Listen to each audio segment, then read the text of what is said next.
Welcome to Waiting on the Trade, a monthly comics book club for people who can't keep up with monthly comics. I'm Matt Ledger. I'm Patrick Fitzgerald Fleck. And I'm Callum Smith. This month we're talking about Geis, A Matter of Life and Death, the fantastic first chapter of creator Alexis Deacon's Eurocomic Come Tournament manga. It's pronounced Gesh. Yeah. Oh god, yeah. I was just about to jump in with that as well.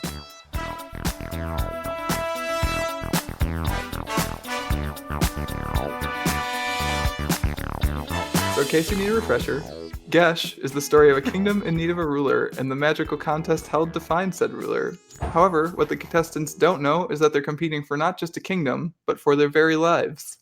Which is a little dark, but it seems like it might turn out okay. We're only about not even a third of the way through it, because apparently book 2 is longer than this and book 3 is going to be longer than that. It has to be longer than this, right? We'll get there, but that's what it's actually kind of breezy, yeah.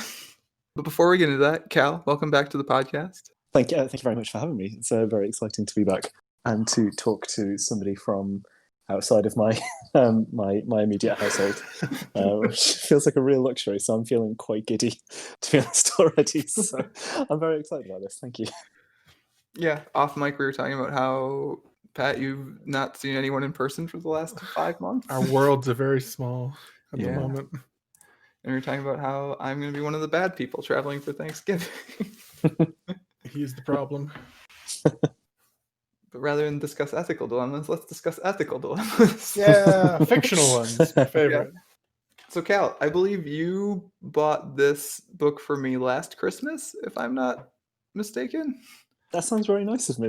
That's really good. I do remember getting it for you, but I didn't remember when it was. So that's but no, that sounds about right. Last year was decades ago, so don't worry. Right. Yeah. Well, I'm very pleased if I do, because I think it's a good winter book. It feels, I don't know. I guess we'll get into this a bit later, but it's got a distinctly sort of spooky fairy tale feel, which to me is sort of best consumed during winter. So I'm very pleased to hear that. Yeah, I was trying to think of how to describe it, and I really do think my description of it is, if Tintin was a Ghibli movie that was a tournament manga, that's what this book is. That's super interesting to me. For reasons that we can get into a little bit later, I think. But I think, I can understand where each of those elements have come from. And then I had mentioned to you, because you asked me if I had bought the second one earlier this week, and I said I hadn't, just because the feeling of being able to buy physical books is still new to me, because when we were in California, I knew we were probably going to eventually move back towards the Midwest. So I was limiting my physical book purchases. And then when we moved, obviously everything was kind of in upheaval, and it took me a little bit of time to find a job. So I haven't bought many physical books since we moved back. And I think, Pat, when I was talking to you about this, one of the things you said about it was your favorite thing about it, at least immediately, was the actual book itself, because it's such a good looking volume, the production quality. Yeah, the binding on this is just, and the thickness, the weight of the paper is good stuff. I believe you mentioned the smell. I mean, of course, new book smell. Not as good as old book smell, but it's up there. I think it's telling that there aren't any digital copies of this book available. You have to get this in print, and I think that you can definitely see why, right? When you're looking at the amount of care and thought that's gone into sort of the production of it as a physical object. Yeah, which I think I was reading a few interviews this week, and Alexis Deacon, the author-illustrator, said specifically they were happy to work with no brow press because all of their books are like that. I don't know, Cal, how much exposure you've had to more of their stuff. Yeah, quite a lot actually. They're quite a big publisher in the UK, and I've got quite a complicated relationship with them, because on the one hand they've produced a number of books that I really genuinely love. On the other hand, they have a record for having quite sort of aggressive business practices within the sort of the UK comics market. So like I said, I don't have uncomplicated feelings about them as a publisher, but I have very uncomplicated feelings about this book itself, which I love so much. I think it's amazing. So yeah. How did you find it in the first place? So a few years ago, I was living in London, and there was a very good bookshop there called Gosh Comics there that I used to go to all the time. And they frequently had sort of launch events for new books. And so I just got in the habit of sort of going to those events when there was a new book coming out. And I went along for the launch event for Geis, and so picked up a copy at that, which I think has since made its way to one of my nieces as a gift. Because I think I've bought this book about sort of four times, because I've gifted it out to various different people. Yes. Anyway, so I went to that launch event, and then I can remember like sort of listening to Alexis Deacon sort of talking about the book, and then sort of reading it on the train ride home, and I suppose, as we might get onto later, just sort of like absolutely devouring it in one sitting, but then finding that it was just a book that I kept coming back to again and again and again, just to sort of reread it and take in more of the details. So that was that was my very first introduction to it.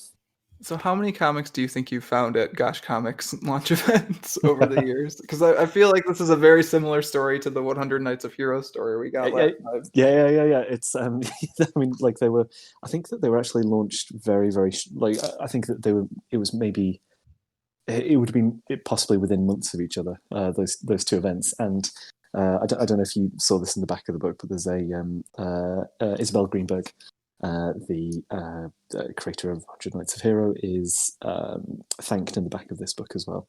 Yeah, I had noticed that, very actually. Satisfying. But yeah, no, quite a few. I think it was it's, if you're ever in London, it's honestly like one of my favorite bookshops. It's just I don't know, it's got like the most welcoming and inclusive sort of comics I don't know, scene that I think I've come across before. All right, so we heard my pitch of the book, heard Cal's introduction to the book. Pat, what's your pitch of the book, and what was your take on it overall? It's a fairy tale, basically. It's the story of overcoming an evil force and trying to do good in the face of bad stuff. There is bad stuff in this book. There is a surprising amount of genuinely awful stuff, which I really enjoy as well. I think, although I believe I'm 90% sure that I'm right on this. I think Alexis Deacon is from America. I'm almost definite that is the case, but it has like such a distinctly kind of like European fairy tale feel to it, I think, the whole way through. See, because I thought he had released, well, maybe, I guess this doesn't preclude, neither of those facts precludes the other, but like I thought he had released a bunch of children's books in the UK prior to this. I think so. Why don't I just double check with my friend Google? Okay, well, let us know. Yeah. I know, Matt, you compared this to a Ghibli film, and I guess I can agree with that, because it's got the same feel of, it's a massive, strange fantasy world, but they're just like skimming the surface. Like Ghibli doesn't explain the characters that you encounter in it. It's a story in that world. In the same way that Geis is like, there's a chieftain who's died, and she's, I guess, made a deal with an evil sorceress. Yeah, we got to talk about that once Cal gets back from talking with his friend Google, because that's like... Yeah, sorry, my friend Google indicates that maybe he is actually from the UK. Certainly, he lives in the UK and graduated from a university in England. So neither of which precludes him from being from elsewhere. But very likely. Yeah. Anyway, sorry about that, everyone. No worries. So, Pat, you were bringing up like one of my main beefs with the book is like Martaka is a horrible chieftain, and but like it's supposed to be a great chieftain also, though. So what happened?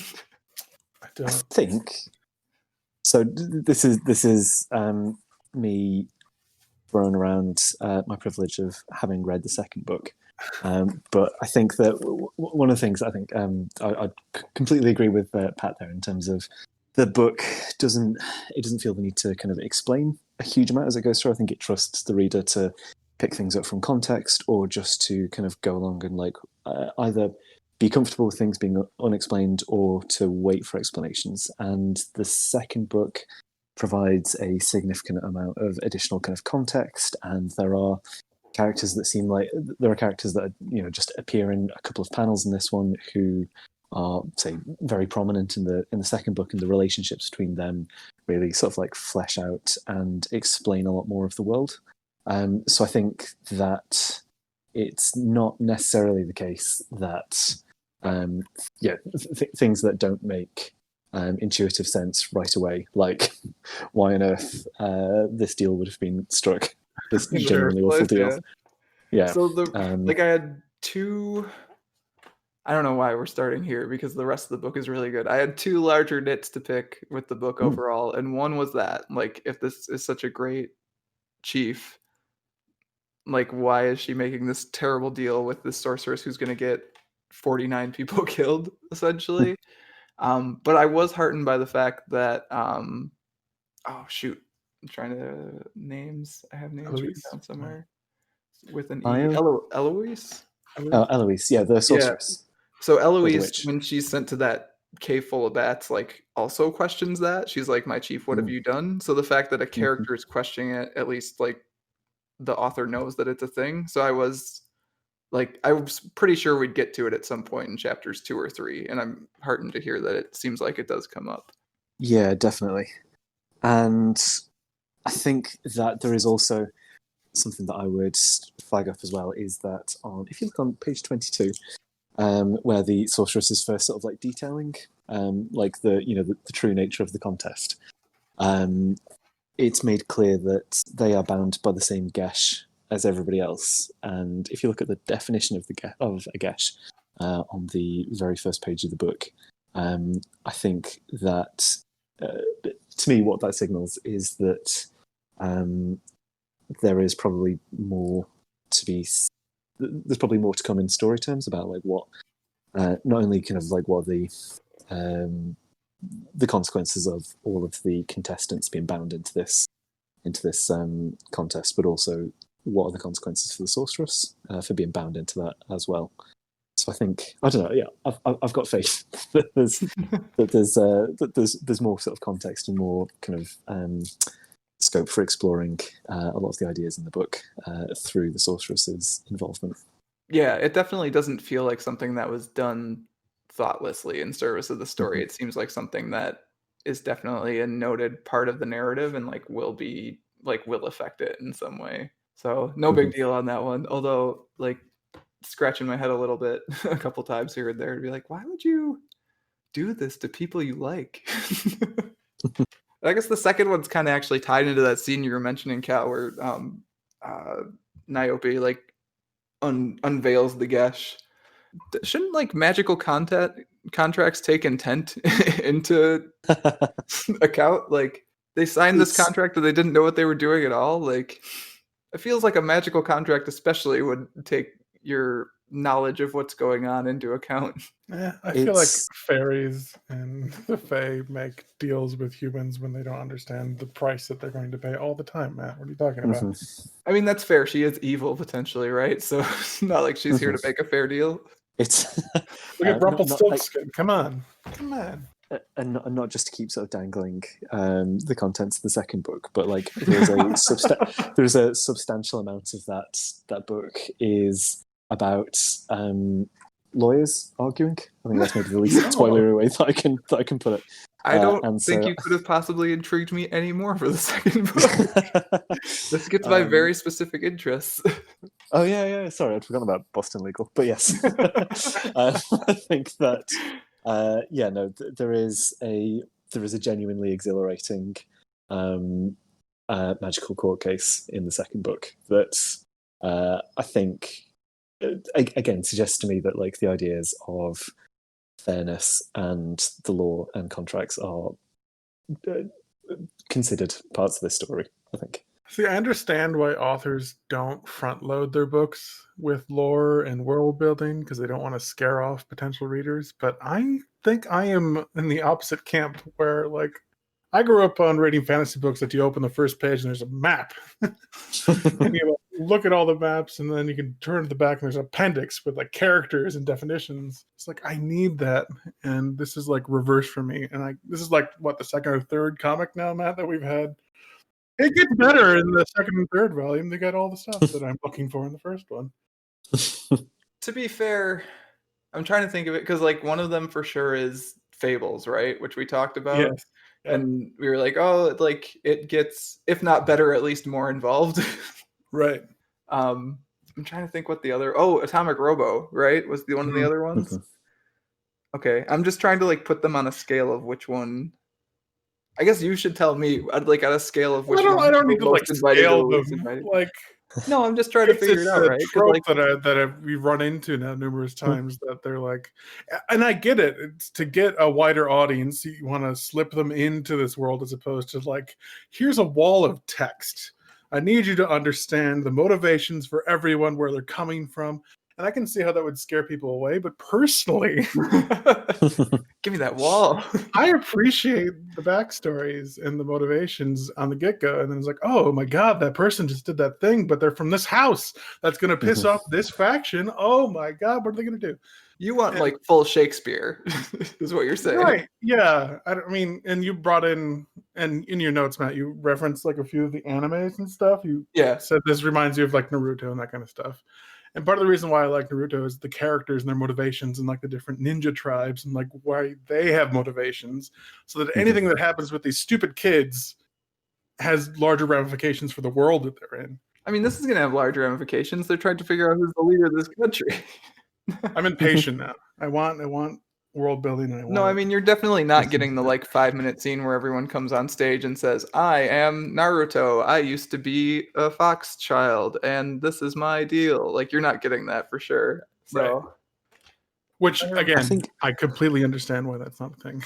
I think that there may be a couple of reasons for it as well, potentially. I think one of them is that in any interviews I've seen with Alexis Deacon, they've spoken about, sort of effectively the entire story of the 3 books being conceived in one go, and it just, sort of being broken up to make it manageable effectively, as, sort of like I guess like a commercial opportunity. So I think, and I think that definitely plays out in the in the second book, which feels it feels like an utterly seamless transition from one to the other.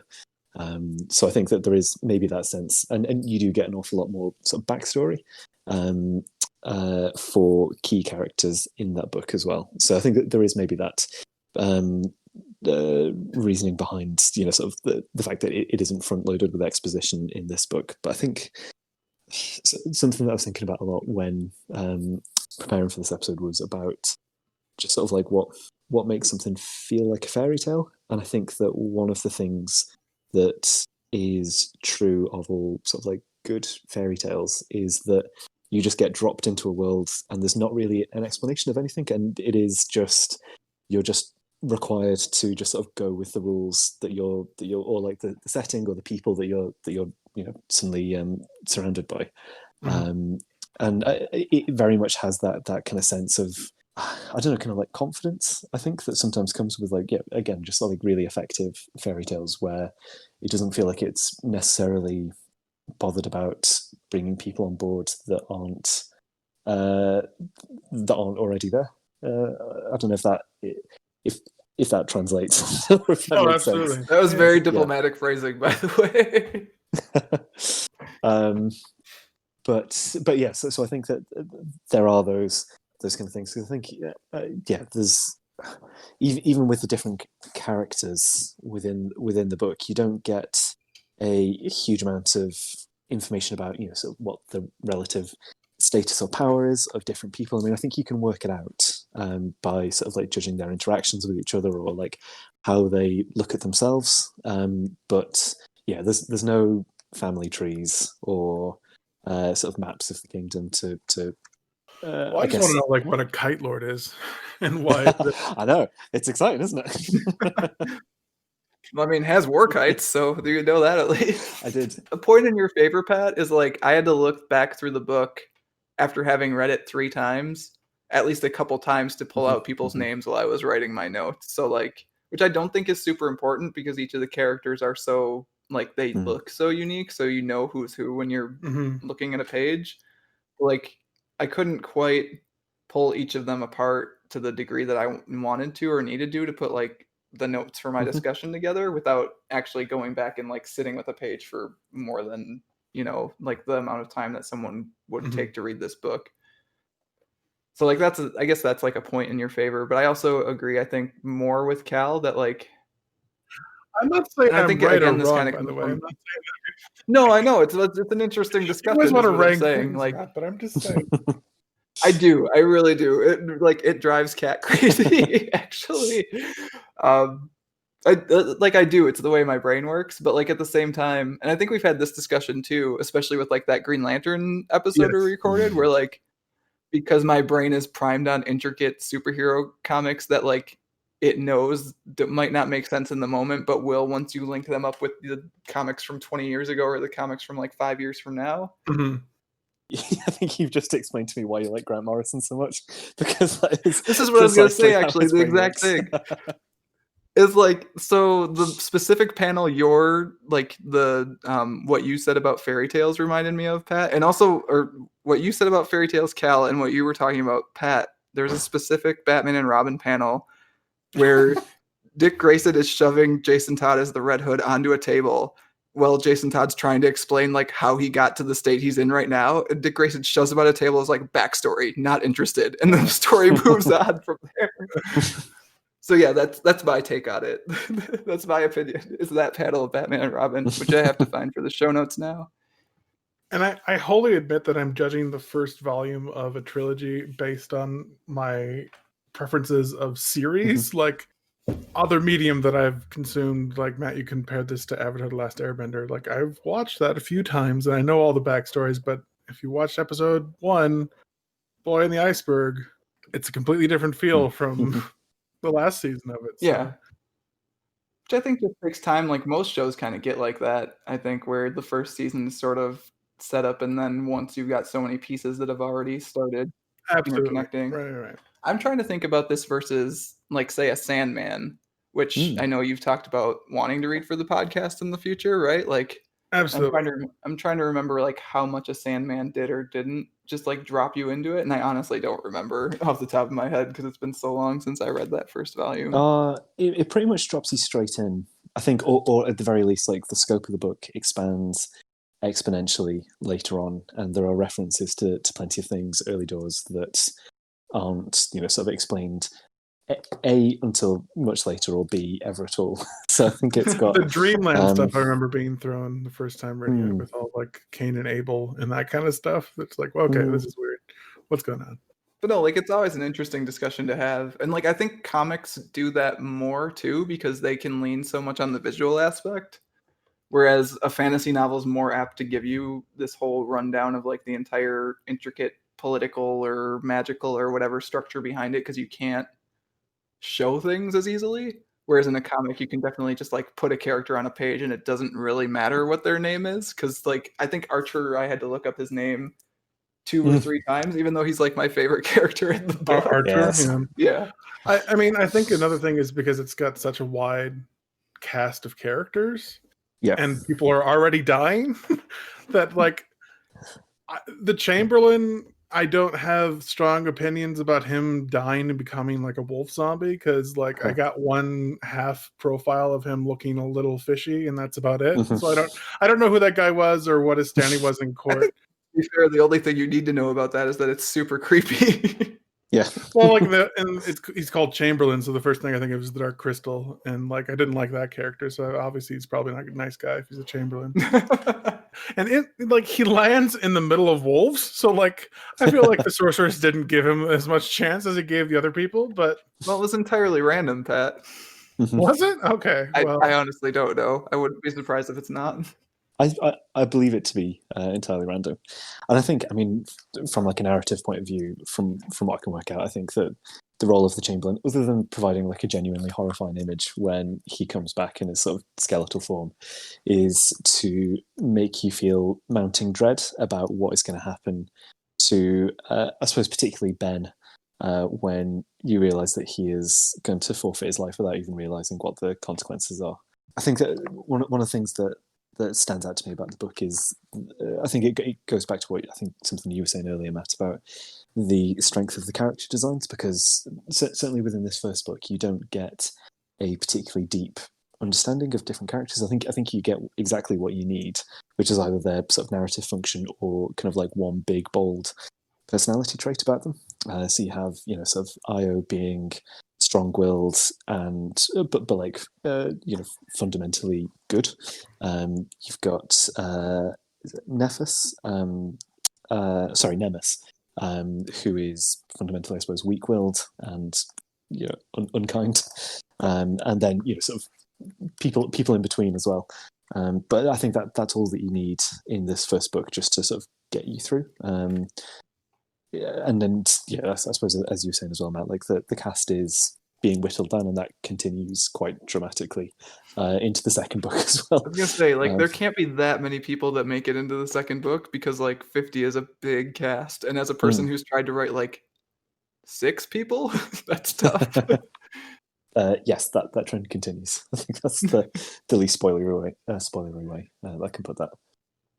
I have a bit that you just touched on that I want to circle back to, but I had another question first, so I'm trying to remind myself that to circle back to the other thing.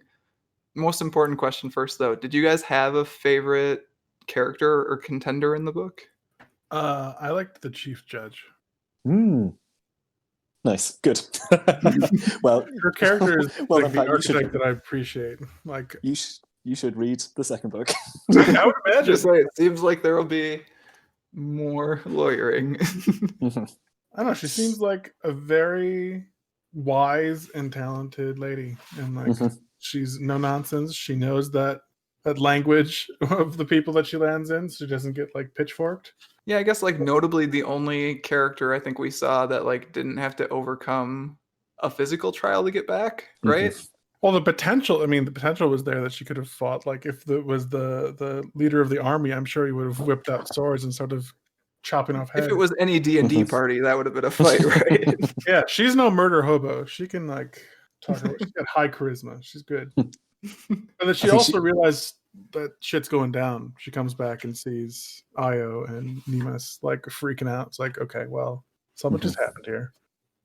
She's also only one of 2 characters that we see that questions the contract at the start as well, which I feel is another good point in her favor. Yeah.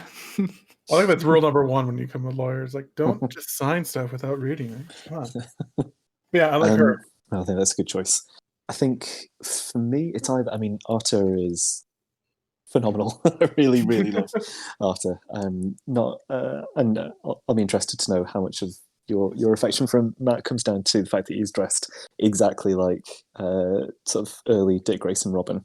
In a way that I've never seen commented on, but it's maybe it's all that I can think about. I hadn't noticed it, but I'm going to look now. Take a look at any panel that he's in. But he's. I think he's such a perfect kind of comic relief character, and there is. I think one of the things that I really enjoy about this book is just how expressive and fun, all of the characters design and the kind of the acting in is it. And I think because he's such a comic kind of over the top, silly character, that you get to see a lot of Alexis Deacon's kind of real strengths as an illustrator in sort of any moment of comedy with Arta. So I think probably in this book, Arta, I think. Yeah, I enjoyed that he got to be comedic without sacrifice, without being a caricature, I guess, too. He has someone... He was a little caricature. he has someone he loves. He goes to that hotel, but then shows up and has that, entire sequence where he's trying to figure out how to reload the rifle he borrowed. It's astonishingly good, that sequence. It really is, right? Split it up into 10 separate steps and 10 separate panels on the bottom of a page like that. Oh, so good. Yeah. How about you, Matt? I think it is either Arthur or it's Io. I do really enjoy that Io's response to the whole thing is kind of in the similar way to the judge, not to just immediately decide. she's very contrasted with Nemes, right? Where his immediate reaction is to selfishly be like, well, I got to kill all of them. Whereas Io's reaction is like, I got to learn about this so that we can all live. Yeah, and I think that maybe in like a less flashy way, but I think that Io's a character that, again, has got like a really interesting, like fun design, and is, I think maybe because it's like such like a simple, striking design for her character, I feel like you can pick up a lot about her personality and her sort of motivations and sort of qualities as a person just through some like the way that she's depicted as well. So like even beyond kind of dialogue or like what it is, that she's doing plot wise, there are some panels like on page 67. If you turn to that, there's a panel of her sort of like staring directly at the reader after she's been burnt by the sun, and it's such like a, I don't know. There's a number of different panels like that just like really give you a strong insight into what she's about, and I find that like really compelling as well. Yeah, she's quite intense, right? Especially for a person who is at least seemingly younger than everyone else in this contest. Yeah. But yeah, is like also, I don't know, just, and I think that the book does a good job of kind of doling out additional insights into who she is and like what she's capable of. I'm thinking of when she first pulls a crossbow on Nemus after they have their sort of fights after, immediately finding out about the terms of the contest, and it is really effective, I think. Sort of discovering these like hidden depths to her as a character, and then I guess we touched on it before as well, but the reveal of the war kite as well is it's just really exciting and well done as well, I think, and just speaks a lot to some of the interesting but like unstated things about her as a character. Yeah, and that same moment with Nemas too, where she pulls out the crossbow, she also gets him to try to talk about the contest, and that makes him retch. So like, it shows her cleverness right there too, which she then backs up by immediately like going to the library, which is the solution to all life's problems, I think. I don't know that I was promised a thing with that library sequence and like cover image, and that did not follow through for me. It's like, I appreciate that this is going to sound maybe less charming each time I say it, but there is more that pays off with that trip to the library in the second book. Okay, so, good, because we gotta start reading second volumes, is what we're saying. I was ready for like, okay, this is it. This the cool image on the cover where she's climbing through piles of books and like a creepy thing is behind her, and she talks to a weird lady, and they explain death and life magic, and then they get a book that's going to answer everything, and there's a worm in it. It's like, well, that scene was a theme. Let's keep going. Most every time Tyler Marifke's been on this podcast, he's had us read a second volume of a book and not the first, and maybe that's just what we need to do. He's on to something. There we go. It does. I mean, I agree with you. I think it, like the book, you can get to the end of it, and it was. I remember feeling a specific kind of frustration when I first finished it and realised that I had to wait, sort of about 18 months, I think it was at that point, for the second book. But if you were to kind of like list out everything that happens in the book, it crams in a genuinely wild amount into that. I think it's just that nothing is like lingered on for too long. So you might have a series of momentous events happening for a character that take place over like no more than 3 pages, and then just on to the next thing straight away. And it's just got this really kind of breathless feel to it that I think, I don't know, sort of might leave the impression of it being slighter than it is. But I'm also not 100% sure if that's also, if my perspective on that is informed by, sort of, again, knowledge of what happens further into the series, and then attributing more significance to things that you maybe see in like 2 panels that then are sort of played out in a much bigger way further down the road. Absolutely. And I've got sort of an insatiable appetite when it comes to comic books. Wasn't it Saga that I read like the first 4 volumes, Matt, in one sitting? Yeah. Yes, you're very So when I get into a thing, I want to read more of that thing, and I want to read it now. I was going to say, I read them very quickly, but I usually reread them. I'm not sure if you're a rereader or not, Pat. Eventually. But you got to get the end first, and then you reread it. Oh, see, I'll reread like in the process for sure. Yeah, I think what bears out what you were saying, Cal, a little bit was one of my other favorite moments in the book was just Ben returning home and being like, I bowed out, which is like a 2-page sequence basically, and like the bit of it I like the most is the 3 panels where basically he and his wife are in bed. He's like, I don't really want to talk about it right now. I feel like you get a lot of character in just those 2 pages even, and like I don't know, it compresses a lot into the short amount of pages that there are, I think. I feel like they had to get rid of that character because it was too similar to Arthur. I don't know. Sort of, yeah. Like I kind of get that. They felt like the same character to me. I think he's less hapless than Otter. But yeah, I mean, I think that they're both characters that are easy to latch onto, right? Which is what makes the sequence where you see the candle like very slowly going out before he's like as he falls asleep, and then just a really big panel on the screen when presumably his wife wakes up and finds that something very bad has happened to Ben. It's a I don't know. Yeah, I think it's a really effective sequence. That page 64. If anybody's flicking through. Yeah, I agree. Especially because you see him show up like at the very end too. Like he's one of the most notable wraiths that descends upon Nemoth. Yeah. No, it's I think again, yeah. Just I think the book does always like just enough to maximize the impact of any given moment. And again, I think having a familiar face that we feel some affection towards makes that sort of end scene with the crowd just that bit more horrific as well. And for me, I think sort of helps to get me on side with Io's decision to save Nemoth in that position, because it looks like a genuinely awful fate to be I don't know to be out of the competition. Well, it's interesting that the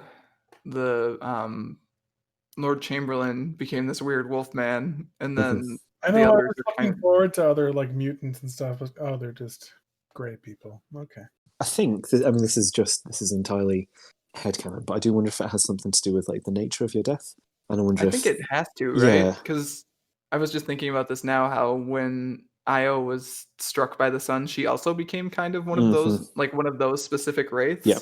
So it must just be all the people who died as a result of failing the challenge because the sun came up. Yeah, and the Chamberlain is coloured differently to Ben and the others that in that crowd as well. So I do wonder if there's meant to be some kind of dramatic irony to how you come back if you drop out of the competition.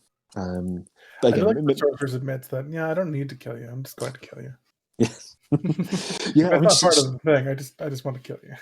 It's I think that the characterization of the sorceress is fun as well. I think that the sort of magical battle that she has with Eloise in the middle of the book is really enjoyable and effective, and part of that is because like the visuals are just really interesting and weird, and sort of the big wooden sort of I don't know, colossus thing that she becomes is just a really unique and interesting design. But I think that there's also this sense of the sorceress is like having a good time as well, which is like enjoyable, I think, and sort of takes it a level beyond just sort of an evil force being evil for its own sake. Because certainly in this book, you don't really get much insight into why they're doing it. But I think that the playfulness in that scene is an interesting sort of extra bit of shading on that character. I do want to know what Eloise did to Arthur's hat. Takes it off, and then explodes it, and then says death magic. It's like, okay, all right. I mean, it got the point across, right? Death magic bad. It's pretty good, particularly after presumably he must have had to go to some additional work to get his hat back after the quicksand at the start of the story. Poor Otter. There is, and I promise this will be the last time, but I just sort of vaguely alluded to something from the second book. But the second book, Arthur is naked for almost the entirety of it, and so there is maybe just like this is possibly the seeding of a running joke about him just having fewer and fewer clothes, just losing clothes throughout. Yeah. Third book, he'll lose his glasses. Well. Oh no, poor guy. He finally had time.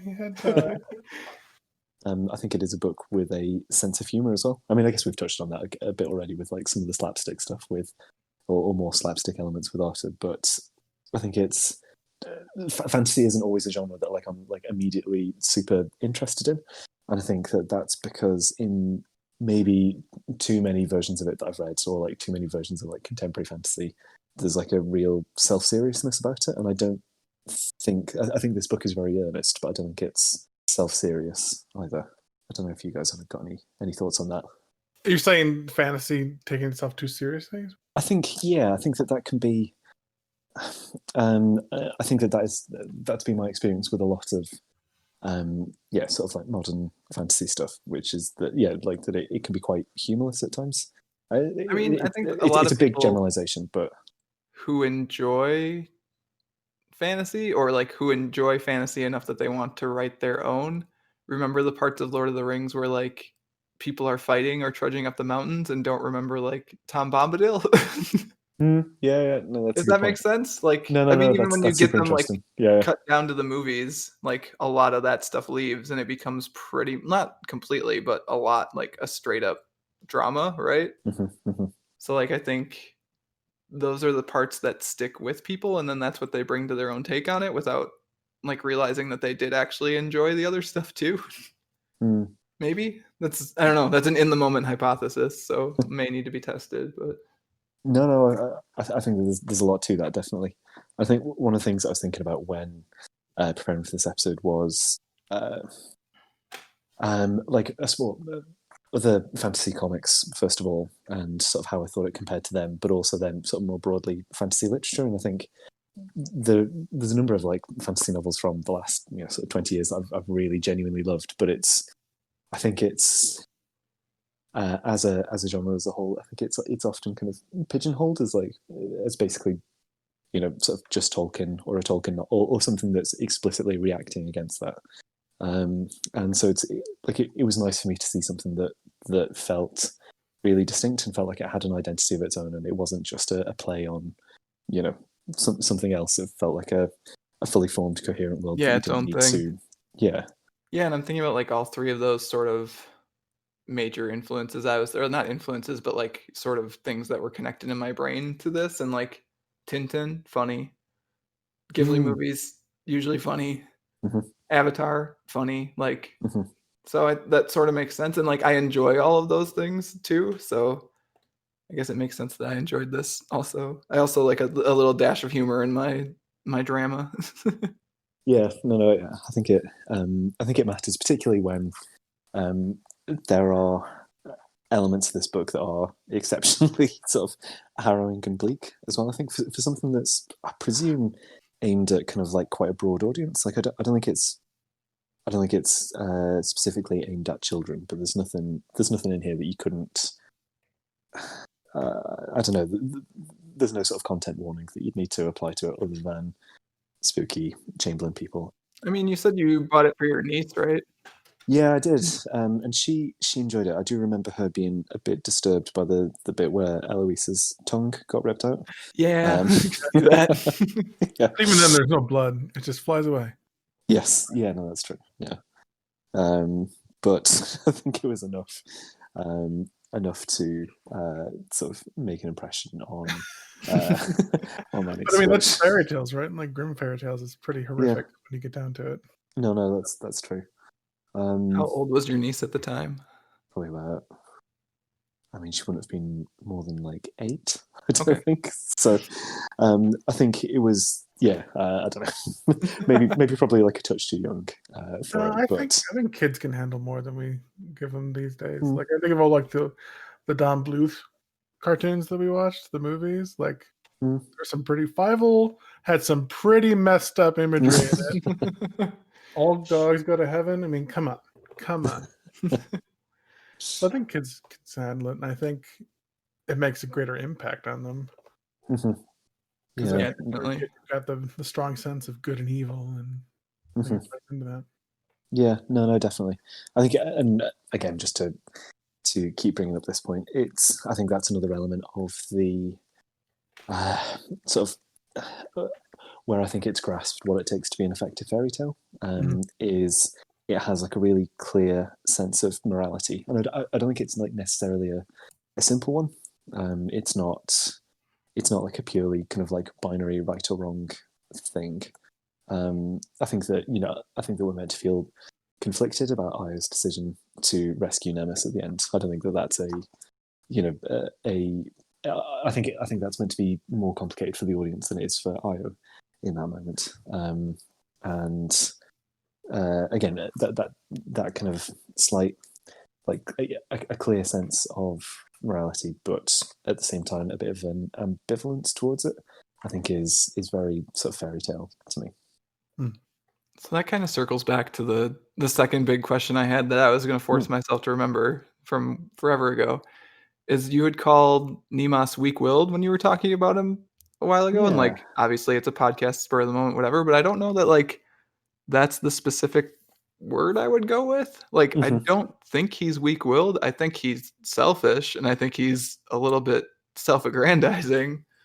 But like I don't know if I would put that as like it takes a lot of spirit to do the terrible things he's doing, I guess. Yeah.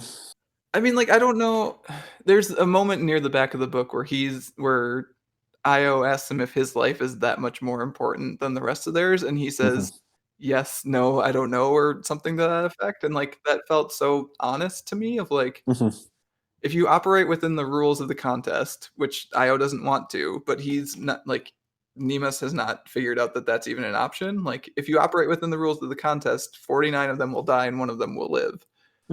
So like with those notions set, like what do you do at that point? Well, I think I think that's a fair point. I don't think that he's reacting in a sort of completely irrational manner at all. And yeah, I think you're right as well that he's like committing to the choice that he's made, even if he doesn't feel 100% confident about it. But I think that in this book and again later in the series, you're meant to contrast him and Io and see them as like very distinct and oppositional kind of philosophical points of view. And I think it maybe it's just in contrast to her, who immediately. I don't think she refuses to be bound by the terms of the game immediately, whereas he immediately submits to the rules that the sorceress has put in front of them. I think. And I suppose in that sense, like weak-willed is the correct word. Yeah, but no, I think you're right though. He's not. Maybe it's just that he is less imaginative. Maybe that's the way. No, absolutely right. Like the fact that he's killing people while Io is distinctly saving people, I think puts them at odds. Is there something to be said about like gender roles in this, and the fact that he's a man and that men can work within a system to rise in power? Like he sees an opportunity in the rules that are set out for him to become chieftain, and Io, the daughter of the Kite Lord, I mean, obviously looked down upon as not one of the greats, would have to work outside the system to get that kind of power and respect. Yeah, I think that's definitely part of it, and I think there's also maybe. So I'm not sure how clear this is, or like whether this all stood out to you guys. But Nemes is the younger brother of the sort of the chief of the army, and I think that there is a very maybe a specific kind of sort of competition or victory or like sense of what victory is that he's picked up from there. I think that's probably a fair reading as well. Yeah, and I actually noticed that we don't really get to see the chief of the army again after that initial sequence. That feels like one of those things that's gonna be big later on, most likely. Yes, it will. You didn't do it this time. I did it. Yes. Yes. There we go. I'm sticking to my own rules, but not bringing it up again. But yes. I know. Reading this, I could really see why you like this, Cal, because it reminded me a lot of 100 Nights of Hero, both in style of the art, but also it's a matriarchal society. The chieftain, the dead chieftain, was a woman. The positions of power are held by women. The main character is a very strong, independent woman, young girl. Yeah, no, that's super interesting. I hadn't actually considered that before, but yes, I think you're. I need to reread. I need to reread this and the second one with that lens, because I think that there's probably quite a lot to that. Yeah, and I think it's in the. maybe in a similar way to the 100 Nights of Hero as well. It feels like it's a story that feels like familiar and unfamiliar at the same time. I think that it's using a lot of kind of structural beats or sort of basic story ideas that have been done elsewhere, but it's got such a strong unique identity as a book, like partly through the visuals. I don't think I've seen any books that look like this before. Like the art style is just astonishing, but also I don't know, the way that it is just really confidently going about telling the story without I think without kind of like looking around to see if people are keeping up with it. And not that I think it's difficult to sort of particularly keep up with it, but there's no hand holding, and I think that was probably true with the 100 Nights of the 100 Nights of Hero as well. I think that's a good comparison. Yeah, I think it says something that we've gone through the entire first book and first challenge, and I don't really know what the second challenge will be. I know they'll all be in the castle, but like other than that, I don't know what's going to happen because it is a contest that we've seen similar structures for before. There are things going on in the background, and like each of the different characters is behaving in such a way that like I can't tell what's going to happen, which is a pretty big feat for me, a person who has read hundreds and hundreds and hundreds of stories. It is nice. It's always nice to be surprised as a reader. Yeah, I think that definitely continues into the second book, and I think I mentioned this to you earlier in the week when we were chatting, Matt. But the second book ends on such like an unexpected and exciting note that the first time after I read it for the first time, I had to just go and do some like press ups for a bit just to work out the weird energy that I was feeling at that point. That is also part of the reason I've delayed buying the second one. Is like I keep looking at the publication date for the third one, and I'm like, it's a little too soon. It's I think it's June. All things being well, June of next year, right? Yeah, I believe so. Yeah. Oh, I'm very excited. Yeah, I guess, is there anything else you guys wanted to say about the book before we move into our recommendations segment? No. It's just a really nice book. I'm just saying, like I'm looking at the binding, like the front and back cover, like it's got the cool like glyphs. We're talking about the fact that the sorceress and Eloise use different fonts when they're casting. I'm pretty sure the glyphs on the back and front inside covers are like death magic. Yes, you can decode them as well. Really? There's a specific message written in this. It's the same in the second book as well. I see X-Men now, so now I'm going through. Yeah, but yeah, there's function to that as well as just being sort of very attractive set dressing in the book. Please tell me the message. I did decode it a few years ago, and I can't remember what it is now, but I think. My vague recollection is that each one kind of gives quite a strong hint about what's going to be happening in the next book. So that's as confident a recollection of it as I feel like I can provide at the moment. But the X-Men are going to show up in the next one? Oh, my God. Oh, God, yeah. Sorry, I've just seen the X-Men bit as well. Right? Well, that's interesting. Well, I mean, if it'll get you to buy the second book, then I'm very happy to. Crossover I did not see coming. So just keep on telling Pat that the judge is a very big character in the second book. He'll get there. The judge is a really big character in the second book. You get a really fun and interesting sort of like maybe 2 or 3 page sequence of their backstory, which ends with I think one of the funniest punchlines that I've read in a comic, which I think is, again, I'm trying not to like stray too much into like spoiling anything, but there's a punchline to their backstory that is like genuinely laugh out loud funny, I think. But yeah, okay. Do you want to do recommendations then?